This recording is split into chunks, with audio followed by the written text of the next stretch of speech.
सब लक्ष्मी के क्रोध के कारण हुआ है। वह कुछ नहीं बोले। भूखे ही वह अपनी बहन के यहाँ चल पड़े। उनकी बहन को वहां के लोगों ने बताया कि तुम्हारा भाई विक्रमादित्य तुमसे मिलने आ रहा है। बहन ने पूछा कि भाई कैसे आ रहा है। लोगों ने बताया कि वह फटे हाल वस्त्रों में पैदल आ रहा है। उसने कहा कि उसे घोड़ों के अस्तबल में ठहरने को कहो। विक्रमादित्य को घोड़ों के अस्तबल में ठहराया गया और खाने के लिए उन्हें छोकर की रोटी दी गई। वह समझ गए कि यह लक्ष्मी के नाराजगी का असर है, इसलिए उन्होंने वहीं जमीन में गड्ढा खोदकर वह रोटियां गाड़ दी और बोले कि हे धरती माँ, मैं जब दोबारा यहाँ आऊंगा तो आप ये रोटी इसी स्थिति में संभाल कर रखना। फिर वह किसी को बताए बिना वहां से रवाना हो गए। अगले दिन सुबह वह अपने एक मित्र के पास पहुंचे। मित्र ने उनका बहुत स्वागत किया। खाने के लिए उनको तरह तरह के व्यंजन परोसे गए।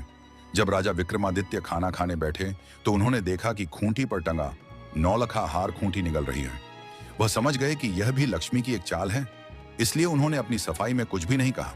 मित्र जानता था कि विक्रमादित्य ऐसा नहीं कर सकते, पर उसकी पत्नी ने विक्रमादित्य पर अभियोग लगा दिया कि उनका हार विक्रमादित्य ने ही चुराया है। वहां से विक्रमादित्य चलते हुए किसी दूसरे राज्य में आ गए। चलते चलते थक जाने के कारण उन्होंने सोचा कि क्यों ना किसी वृक्ष के नीचे थोड़ी देर सो लिया जाए। उधर उस राजा के यहाँ चोरों ने चोरी की थी। वह धन उन्होंने लाकर सोते हुए विक्रमादित्य के पास रख दिया। इधर राजा के सैनिक चोरों की तलाश में जब वहां पहुंचे तो देखा कि सारा धन विक्रमादित्य के पास पड़ा था। उन्हें समझ में आ गया कि यही चोर है। उसको पकड़कर राजा के पास ले गए। राजा ने पूछा कि क्या तुमने ही यह धन चुराया है? विक्रमादित्य ने कहा, राजन, यह धन मैंने नहीं चुराया है।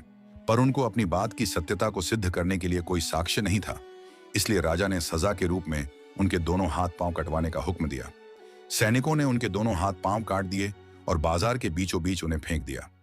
साथ ही उनके पास एक जूता रख दिया गया और वहां लिख दिया कि जो भी उधर से गुजरे उन्हें 5 जूता अवश्य मारे।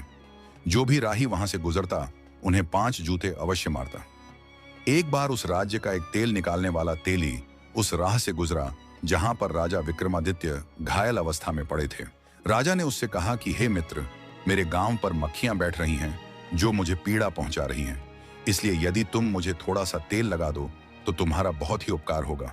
तेली हंसा और बोला, एक तो मैं तुम्हें जूते की सजा नहीं दे रहा हूं और ऊपर से तुम मुझसे तेल की आशा करते हो। राजन ने उनसे प्रार्थना की। वह एक दयालु व्यक्ति था। उसने थोड़ा सा तेल उनके घाव पर लगा दिया। उस दिन जब वह तेल बेचने गया तो उसका तेल शाम तक बेचने के बाद भी उतना का ही उतना रहा। उसे बड़ा आश्चर्य हुआ कि आज ऐसा क्या हुआ कि मेरे घट का तेल चुक ही नहीं रहा है। उसके समझ में आ गया कि यह सब उस घायल व्यक्ति के कारण हो रहा है। वह कोई देव आत्मा है।